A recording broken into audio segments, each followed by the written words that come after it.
Ok. Để 2 cân thôi hoặc là 2 cân rưỡi thì của em không cần phải xì. Của em còn có 2 cân tư. 2 cân đấy, 2 cân là ok. Thế thôi. Nhiều quá. GS. Tum bốc đấy nha. Chỉ để nước này. Anh em đi tour là để nước. Này nữa nào. Còn gì nữa không? Hết rồi, bánh mì thì mỗi ông cầm cái. 1, 2, 3 chai rồi. Cái này buộc được. Đâu? Cái chai nước rồi. Quên mẹ mất rồi. Đường bình thường. Anh em đi chỗ này bị nó đào đất nhá. Đi đâu rồi? Đi được không anh ơi? Đi được không? Mình phi hẳn xuống rãnh này.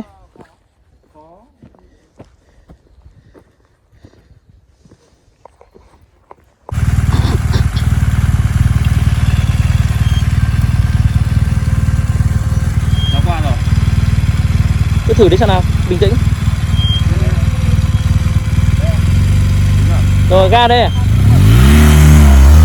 Ok. Cô em giờ đỡ rãnh rồi. 1, 2, 3 nhá. 1, 2, 3. Trời, quá ok. Rồi. Mày cơ chủ rồi. Ôi, mày thẳng thái. Nào, bắn đi. Ngồi luôn đấy. Cái này đơn giản thôi.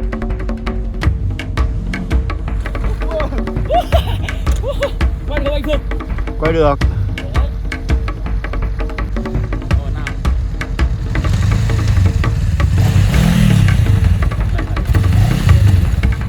Từ.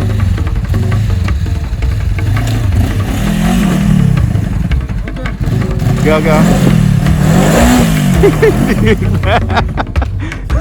Quay được hết rồi.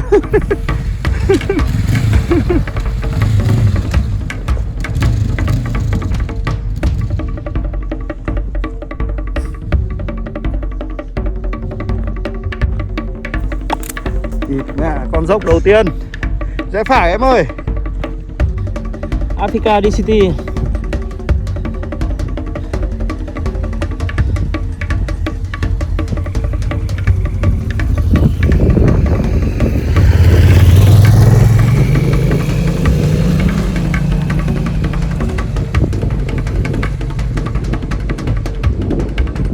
Mạnh đấy.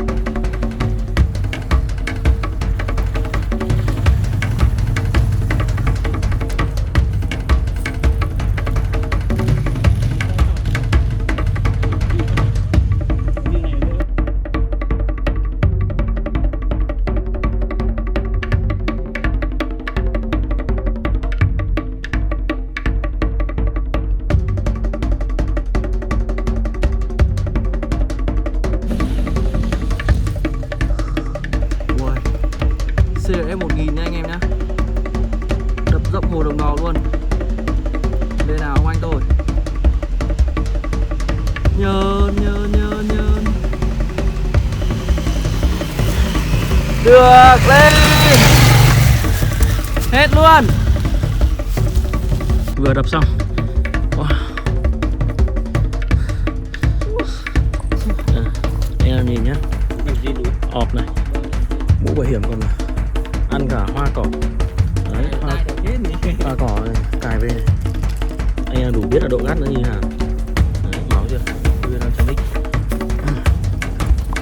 Cái viên 500x gầu nhất Việt Nam.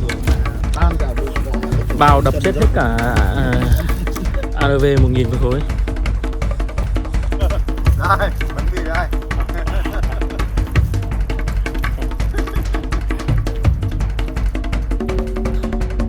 Bây giờ xuống để đập lại. Quay lại đập lại lần nữa. Anh em cố gắng mỗi người khoảng tầm 4-5 lượt con dốc này.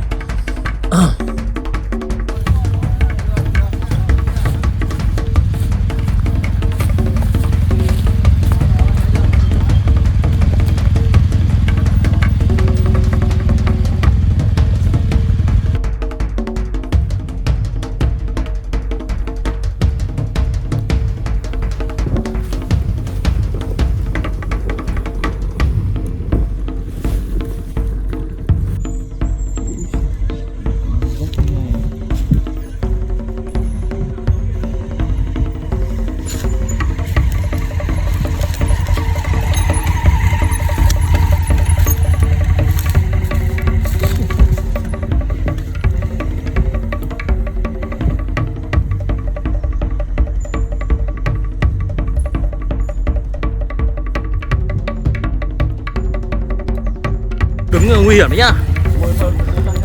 Đứng ăn luôn là nguy hiểm đấy. Cẩn thận nhá.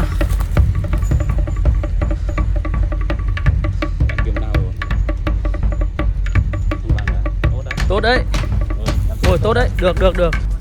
GS nha, con GS này vừa lên một lần rồi. Quay xuống để đập lại lần nữa. Con GS đầu tiên của, hình như là đầu tiên của Hà Nội lên, của miền Bắc lên được cái dốc Đồng Đò này.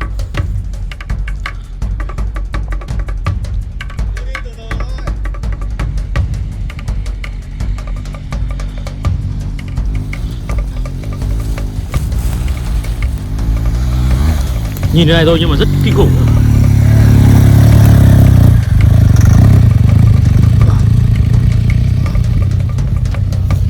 Ok.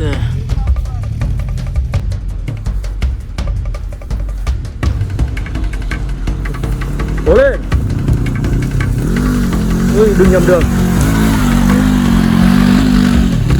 Mạnh lên.